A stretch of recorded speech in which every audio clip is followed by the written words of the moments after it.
Hey everybody, the MMO50 here. I wanted to come on and talk a little bit about my thoughts before WrestleMania comes on, because I've been waiting, watching, and feeling the anticipation for a while now. And WrestleMania this year, there's a lot going on. There's a lot at stake. There's a lot to expect, and I'm hyped. I really am. I'm just ecstatic. But I wanted to talk really quick about how I felt WrestleMania in most likelihood is going to go down. Now, I don't have a list of the matches all here with me, but I can remember most of them off the top of my head, and I can safely state what I think is going to happen at WrestleMania. Now, keep in mind, the match order I'm going in isn't specific. It's not what matches I would like to see first or what matches I would like to see last. This is just as I think of it. So, first match that we have on the docket for this year, from what I remember, is the Team SmackDown versus Team Raw, or Team Teddy versus Team Johnny match at WrestleMania, which, it's a 6-on-6 tag team match, and the winning team has their general manager, John Laurinaitis, or Teddy Long, becomes the general manager of both Raw and SmackDown, which we haven't had one unified general manager of both for a long time, so that's going to change things up just a little bit on TV-wise. Now, going from the perspective that I'm very much a face, I like faces, I like the good guys, so I'm rooting for Team Teddy, but I know that the decision to keep Johnny on as the general manager of both Raw and SmackDown, that's huge heel heat, but as far as odds go for who's going to win, I'm betting 70% chance that Team Teddy's going to win, 30% Team Johnny.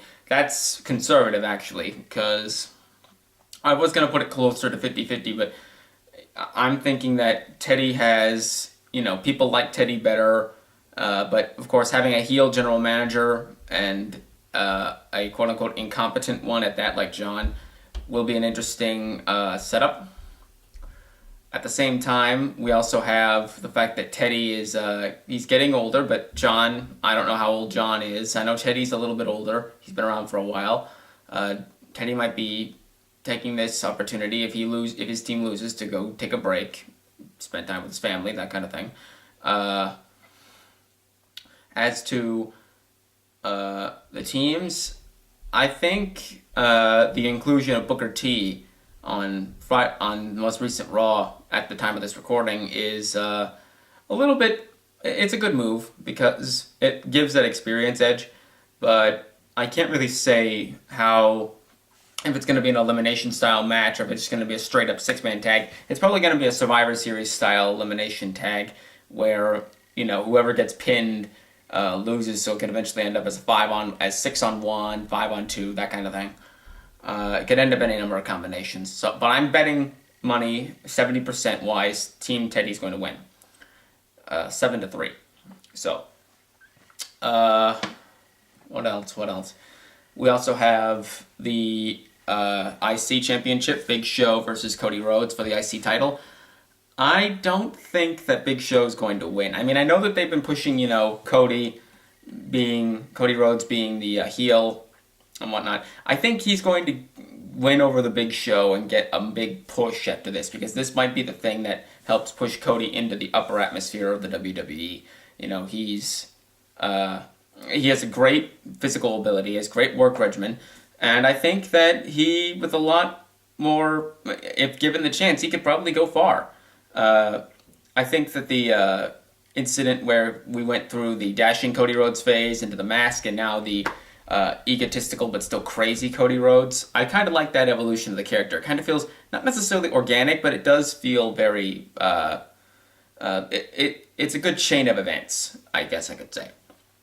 So I have strong feelings that Cody's going to come out on top on this one. I'm guessing 80-20 because just Big Show, let's face it, he's been in there for a long time, and yes, he's a giant, he's powerful, he's huge, all that stuff.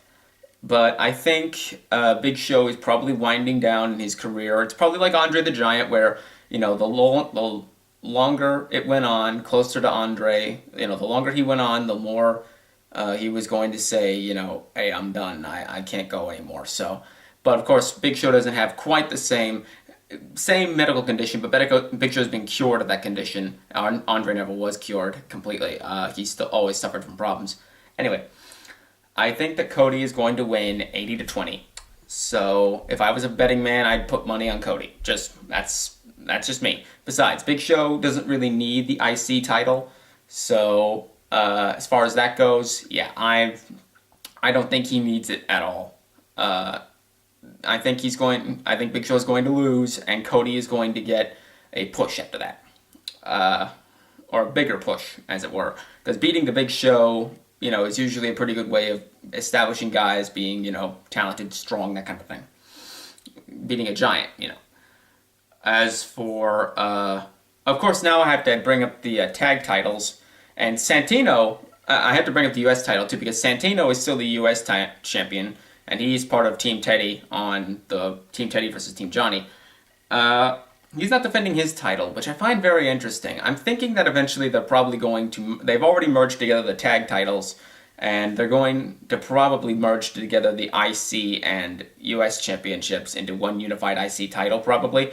Because if you think about it, the tag titles were blended together because there weren't enough guys to go after... There weren't enough tag teams around to go for two championships one championship on each show, so they blended it together, and I think that was a smart move on their part. Same thing with the Divas title, but I hate to say it like this, but nobody really cares about the Divas championship anywhere near as much as they should. Even when it was just the women's title, no one really cared about it as much. But that's just nature of the beast and whatnot, Wrestling's mostly a guy thing. I'm not saying women can't like wrestling. Not saying that women wrestlers can't be as good as guys. They can be, and they have been. But, the Divas title, really, there's not much to it. There's not much prestige with it. Speaking of titles, the tag titles, going back to them really quick. Epico and Primo, I'm going to bet that since they haven't had a built-up match, they're probably going to have a dark match at the beginning, unless they show it in the WWE on YouTube, unless they show it on the pre-show, which they're showing on YouTube this year. And that'll probably be what's called a dark match, where they won't show it on the main pay-per-view itself. It'll probably be before the pay-per-view comes on for everyone else, and be a specific match specifically for the fans in the arena and the DVD extra later. I hate to say it like that, but that's about what it is, because in the last few years, we've had the tag titles change hands in a dark match before. We've had a big battle royal at WrestleMania 26, I know for a fact, so before in a dark match. Anyway, getting on to the World Heavyweight Championship match, Sheamus versus Daniel Bryan. I think these two have a good chemistry between the two of them. I mean, Daniel Bryan is the submission specialist, but he's also the smaller guy, so he's not necessarily, he's not a high flyer by most rights, but he has a good aerial regimen if he needs to. So he can fall back on it if he needs to. But he's also he's a capable submission specialist. And Sheamus, of course, is just the hard-nosed brawler. He's the fight nightish, he just, but yeah, Sheamus has been getting a huge push lately, ever since he went face. I remember he won the, U.S. title, and then after he lost the U.S. title, I can't quite remember to who he lost the title to. I'm thinking that was... who had it before? Who had it before Jack Swagger? Who did he win it from? He won it from... oh, Lord, my brain's blanking here. Let's see, Jack Swagger had it, then he got it off, and he won it off... it'll come back to me in a minute, but anyway. So yeah, I think that the Daniel Bryan having the huge heat with the cowardly persona, which is nothing new in wrestling. Almost all the personas are nothing new, really. Having that cowardly persona, hiding behind AJ, quote unquote, that's a good way to build heat, and and I think Daniel Bryan's selling the character thing to the nth degree, which he should be, because if he's going that route, why not make the most of it, you know? And he's doing all the things a heel should do in that case. Of course, there's still fans who like him even if he's a heel, so you can't pick and choose that kind of thing. You can't predict the fans sometimes. We go into Sheamus. Sheamus had the U.S. title, then he lost it, then he switched around and became a face. And ever since, he's been getting a huge push. I believe he went face when Mark Henry was still doing it big time with the Hall of Pain thing, and he came around, and Sheamus started fighting back against the big guy. But yeah, I think that Sheamus has a great, he's already had the WWE title twice. So having the World Heavyweight Championship, it'll be his third title. I think he will win, but I'm more iffy because Bryan and Sheamus are both still young guys. If they're careful, they still have a lot left in the tank. So this one's really a 60-40. 60 for Sheamus, 40 for Bryan odds that Bryan is going to 40% odds that Bryan's going to retain, 60% odds that Sheamus is going to win. So it's a bit of a it's a divided one, and I honestly can't say one way or the other. I can lean towards Sheamus, but only so much, because Daniel Bryan beating Sheamus after he's had such a huge push, it might bury Sheamus as a result, but he could also say, all right, next pay-per-view, I'm getting my revenge. I'm making Sheamus could say, all right, you beat me at WrestleMania, but you know what? Let's keep this going. They could keep working it, or maybe make a rematch at SummerSlam, something like that. Then you get the WWE title match. My brain is just left field right now. You get the WWE title match with Punk and Jericho, and I haven't been a wrestling fan forever. I got back into it in 2009. But I've watched a lot of Chris Jericho's older work, and I love Chris Jericho as a wrestler. He's a talented performer, talented wrestler, all the way around, consummate professional. He's been all over the place. Punk's been pretty much the same. There aren't nearly as many indies anymore as they were when, before the ending of the Attitude Era, when WWE and WCW were going at it real big. But there were a lot more independents when Jericho was around, but Punk did pretty much the same thing. He worked in the independent circuit, well, what you could call the independent circuit these days, and he rose to prominence. He had some rough patches in WWE, especially with the SES, because that was a good heel angle, but yeah, he kind of got and then he got the new Nexus thing. I don't think he was being shafted on that one. I think he was just handed it was a bad idea, but it was a good idea, and it was good idea, bad execution, basically. And then when Punk got that big push after he decided to go after Cena when his contract was up, I think that was really a good move on that part. Anyway, Punk and Jericho. Jericho has huge heat right now because he's bringing in real life stuff about Punk, and I know that Punk and Jericho backstage in real life, no kayfabe here, Punk probably said, yeah, go ahead. Do whatever you want. It's like a roast. Go ahead and say what you want. I'm not going to take offense. And I told my family, hey, he's going to say some stuff about you guys. Don't take offense to it. It's just TV. So, all that considered, I think this is a great angle. It's not the absolute most original angle. Then again, there are only so many variations and mix and matches that you can do here. Anyway. Yeah, I'm kind of split on this one because I love Jericho as a wrestler. He's a great guy, whether he's face or heel, though he's been heel a lot more than face. He's a great wrestler, great technical wrestler too. I mean, he went into WrestleMania with Shawn Michaels, and they both pulled out all the stops. So, gotta love that. And yeah, Jericho has they both have the capacity and technical field to keep this match interesting. So this is going to be one of the more technical matches of the night, and I'm looking forward to it. I would definitely... I am dead center split on this one. This is a dead 50-50, because it could go either way. Punk's still got a huge amount of push going, but Jericho has a good bit of push too. So, and being a heel champion... I'm not going to say we haven't had a heel champion in a while, because Punk's kind of an anti-hero. He's kind of an Austin champion, where he's anti-authority. But, yeah, I'm looking forward to this. I'm dead center 50-50 on this one. I can't quite predict how it's going to go down or when or how or exactly. Then we get to the two big matches on the card, the two huge matches. The first of which is The Rock and John Cena. Now, I'll get to the other match in a minute, but Rock and Cena, this has been building up for years and years and years, and it was officially declared the day after last year's WrestleMania 27. So there was build up to this. There's been build up. It's been talked about in social media, which I think was a beautiful move on WWE's part, beautiful in execution, because they used many people will say that they're spamming it, but using social media being what it is to its absolute fullest advantage is a smart move on their part because it allows them to bring in more people. It allows them to have people debate it and argue it and show support. Plus, it also allows for WWE to have, instead of just trying to search around and look on chat forums, which there are many for wrestling, they can just say, yeah, this number of tweets says Cena is good, this number of tweets says Rock is good, this number says Cena's bad, this number says Cena sucks, this number says Rock is good, this number says die Rocky die.